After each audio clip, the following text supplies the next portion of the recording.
Você sabia que produzir açúcar na sua residência, isso é um crime? Não sei se você sabia disso, mas é um crime, é previsto em lei.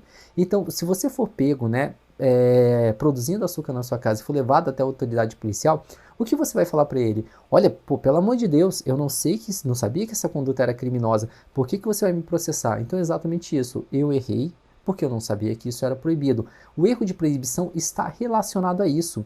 E olha que interessante que eu quero chamar a atenção para você.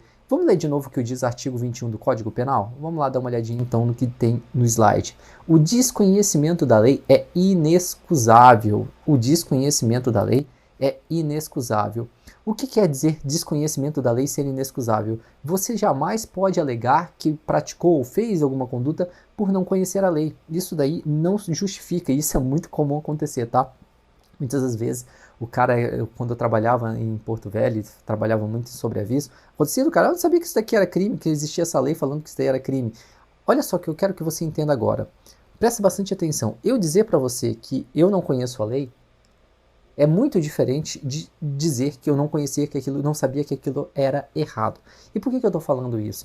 Porque a própria desconhecimento da lei, como a própria lei diz, né, o artigo 21, isso daí jamais vai servir de desculpa para você ser considerado culpável. E de que forma acontece isso? Por exemplo, você sabe que matar alguém é crime, que crime não, que é errado, né? Isso você sabe, ó, desde que você era criança, concorda comigo? Você sabe que roubar é errado. Então, isso daí é a potencial consciência da licitude. Uma coisa é você saber que o que você fez é errado. Outra coisa é você saber o tipo penal.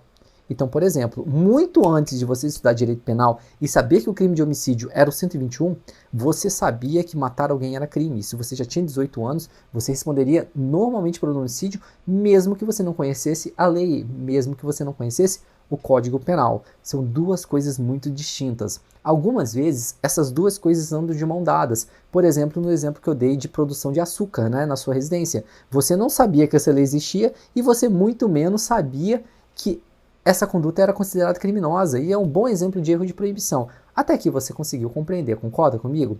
Então, eu ainda quero trabalhar com você essa ideia de desconhecimento da lei. Por quê? Porque muitas das vezes a pessoa que é levada, né, perante a autoridade policial, e é um cuidado que eu tenho muito grande nisso, é verificar se aquela pessoa sabia de fato o que ela está fazendo errado. E, de novo, isso não é querer conhecer o Código Penal. Porque eu vou te dar um exemplo bem contundente que me fez entender bem o erro de proibição. Certa vez, um cidadão foi levado, né, preso pela PRF. E a conduta dele era ter no carro dele, né, na caminhonete, era um Bandeirante, não sei se vocês conhecem essa caminhonete, é uma caminhonete bem antiga usada no interior, né, ainda mais em propriedade rural. Ele morava na zona rural de Porto Velho, então o cara estava bem perdidão lá na região dele. E ele foi conduzido porque ele tinha um radiotransmissor instalado nessa caminhonete, ok? E daí a PRF, né, enquadrou ele no artigo 183 da Lei das Telecomunicações. Possivelmente você também não conhecia esse crime, né? Que é a transmissão ilegal de radiofrequência. Por quê? Eu não sei se você já pensou isso, ou quando eu era mais novo, eu sempre pensava, cara, o que um caminhoneiro faz quando o caminhão dele estraga, ele está no meio da estrada e o celular não pega? Então, via de regra, eles não utilizam celulares, eles usam rádios. Só que para você utilizar aquele rádio, você tem que conseguir uma autorização da Anatel. E se você não tem essa autorização e utiliza o rádio, você pratica um crime. Pode ser que você não sabia dessa situação, ok?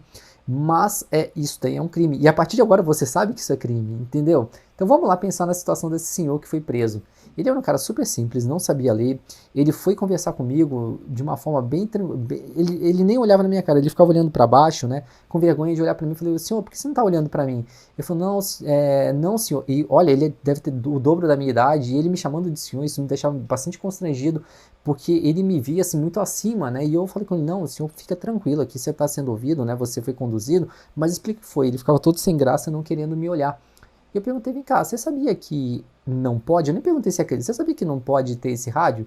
E ele quase chorando virou para mim, eu não sabia, doutor, não sabia que isso aí era errado. Tanto que quando eu comprei essa caminhonete, o rádio já estava instalado e eu só utilizava de forma regular, normal, né? Quando eu tinha um problema na estrada.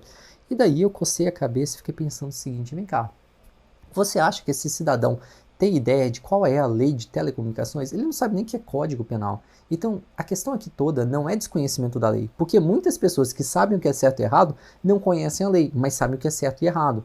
Agora, me fala o seguinte, você acha que nesse caso concreto, ele tinha condições de saber que a utilização daquele rádio era considerado um crime? Óbvio que não, né? Eu falo isso muito, né? Na minha atuação como delegado, eu tento ser muito ponderado. A minha intenção jamais é simplesmente ferrar as pessoas, mas entender, aplicar o direito da forma que tem que ser aplicado. Em um dos casos que eu enxerguei foi isso. Eu não prendi ele em flagrante por conta da situação, os PRS ficaram putos na hora lá, né? Porque queriam prender o cara. Eu falei, não, eu vou instalar uma portaria. E outra, né? Para mim, neste caso, é um bom exemplo que eu tenho de erro de proibição. Porque a questão toda aí não é saber se a lei existe ou não, porque isso daí eu tenho certeza absoluta que ele não sabe. Mas é nessa situação ele não ter ideia daquilo que ele fez é errado. Ele tem discernimento? Sim. Apesar de ser uma pessoa simples, ele tem autodeterminação, ele se entende como pessoa, ele tem o mínimo, ele é considerado imputável. Só que nessa situação não tem como eu exigir dele que ele saiba que aquilo é errado ou não, entendeu? Então por isso, quando eu fiz, né, relatei o inquérito, eu fiz no sentido de olha, nesse caso, para o juiz, né, o juiz, eu entendo que nesse caso há aí um erro de proibição, que ele não tinha como saber que ele fez errado.